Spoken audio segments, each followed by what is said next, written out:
period? Have, Your Honor. My client understands that he has a right to a preliminary examination within 21 days. Because of the extreme volume of discovery, my client is fine with having the exam set outside of that 21-day period so we can all be on the same page and so that he can review all of the discovery in this case. Thank you. Mr. Crumley, did you hear and understand what your attorney just stated? Yes, ma'am. And are you in agreement with that? Yes. So you're not waiving, of course, your right to a preliminary exam, just the right to have it heard within the statutory time period, and that is, of course, so your attorney can properly prepare for a preliminary exam if one is necessary. Again, do you understand and agree to that? Yes, ma'am. I do find good cause to waive that statutory time period. I will adjourn the probable cause conference to January 7th at 9 a.m. And I guess I would ask if this should be done remotely or not, just like today. Does that make sense under the circumstances? Your Honor, at this point, we can set it for a remote hearing. If in between now and that date, Mr. Keaston and I decide it would be better to be in person based on what will be actually taking place on that day, we can definitely advise support. Absolutely, because of course either of you can make that request, and if either the prosecution or defense would require that, then it will be in person. So we'll initially set it remote and we'll go from there. That's fine, thank you, Jim. Thank you. Ms. McKelvey, do you have you had a chance to meet with Mr. Crumley? Were there anything that you wanted to indicate? Your Honor, I did have an opportunity to meet with him on Friday afternoon. At this point, we're able to interact, through the normal process on the screen. Your Honor, I don't know if this is the appropriate time or you would prefer a motion. I do have concerns that his confinement at the Oakland County Jail and pursuant to MCL 764.27A, I'm not sure that he is fully away from the sounds of the adult inmates, and pursuant to the court rule, basically 6.909, there really has to be an assessment that he is either considered a menace to other juveniles or may not otherwise be safely detained in a juvenile facility. I understand the severity of what occurred. I think everybody does, including Mr. Crumley. But I don't know that simply, indicating that because the victims were of his age, that he would necessarily be a menace. So I do have concerns for him and his mental and emotional well-being. He currently is not able to benefit fully by what every other inmate at the jail can. Some has been due to a watch, but it is just very difficult. And the court knows the jail isn't conducive. It's not designed for juveniles. So, so I would just like some direction. Do you want a written motion and I can lay everything out? I just feel that if I have to look out for what is best interest, it's not being at the jail. I believe his needs can be met at the village. At least he will have greater human contact. He will have more services available to him to help him through this.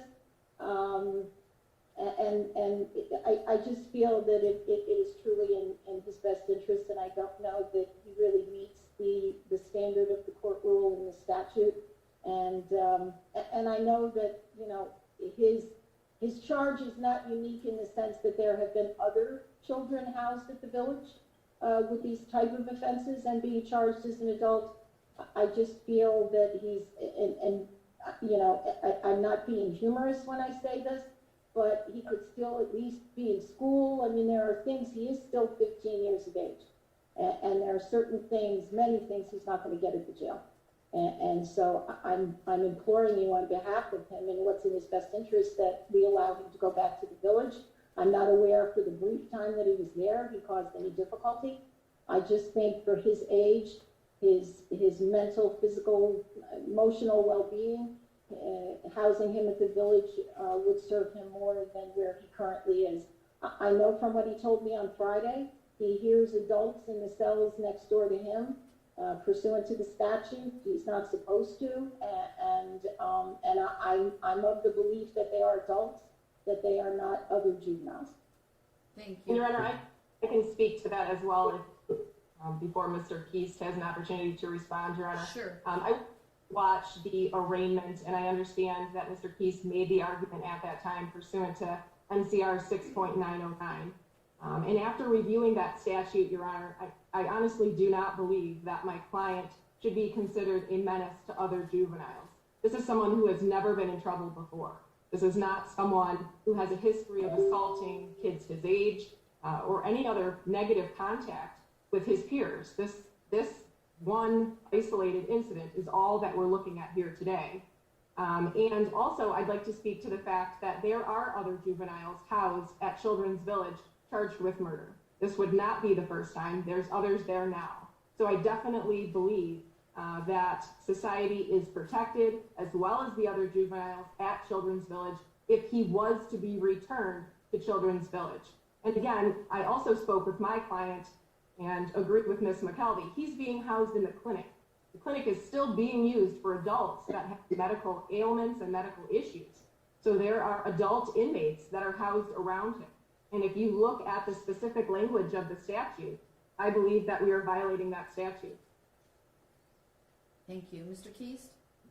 Thank you, Judge. Judge, this cannot be compared to any other case that this court or any court in this county has seen before. And calling this an isolated incident, quite frankly, does not do it justice. This was a mass murder at a school, Judge. This was planned. It was premeditated. The evidence that we have that we discussed at the arraignment showed it was premeditated for a period of time before it was commenced. The defendant didn't just attack other individuals. He targeted juveniles. This defendant fits MCR 6.909 to the T. This court has already made a ruling that the presumption is great that the juvenile committed the offense and the juvenile is charged with first-degree murder. This court already made the ruling that this court could move the defendant from Children's Village to the Oakland County Jail. I've spoken with Captain Thomas Vita of the Oakland County Jail. He's provided me with watch sheets. This defendant is monitored every 15 minutes. His food intake is monitored. His weight is monitored. He has access to mental health care should he choose. He has access to medical care should he choose. If counsel is prepared to put such facts on the record regarding the Oakland County Jail's inability to house this defendant, I would ask for a written motion, and I would also ask this court to review in camera the Oxford High School video that does in fact prove beyond any doubt that this defendant is the individual who perpetrated this offense on other children, Judge. Children's Village is not a secure facility. They have had escapes in the past, in the recent past. I can't imagine a situation where we could put this defendant in a school environment after what he did on November the 30th, Judge. So if we are going to readdress this ruling from this honorable court, I would ask it be by written motion. I would ask the opportunity for this court to review certain items in camera. Thank you. Thank you. The court rule that is being addressed is MCR 6.909, which is the place of confinement for the juveniles, and allows the court for a juvenile confined in a jail or similar facility designed and used to incarcerate adult prisoners upon a showing that the juvenile's habits or conduct are considered a menace to other juveniles. While I did make a ruling prior, I still feel strongly about that his conduct could be a menace to other juveniles. I think his placement is appropriate in the adult facility, specifically the Oakland County Jail. And he, of course, shall be confined and meet the statutory guidelines when a juvenile is in that facility. So the only thing I'm hearing right now that may potentially be a violation is that he can hear other inmates who are adults. Is that correct, Ms. McKelvey? Yes, Your Honor, that's my understanding. Okay. That means... Judge, I will speak. Go ahead. I'm sorry. I did not mean to interrupt, Judge. I will speak personally with administration at the Oakland County Jail as soon as we end this call, and I will make sure that the defendant is neither within sight nor sound of any adult at the jail. Thank you. Obviously, we need to be compliant with the statutes, and if that is, it is obviously a concern, and thank you for addressing that. Anything Thank you. further? No, Judge, I will speak with counsel, and we'll make sure that discovery gets to counsel as soon as it is available. Thank Nothing you. further from the defense, Your Honor. Thank you. You may all disconnect. We'll see you back on the 7th. Thank you, Your Honor. Thank you, Judge.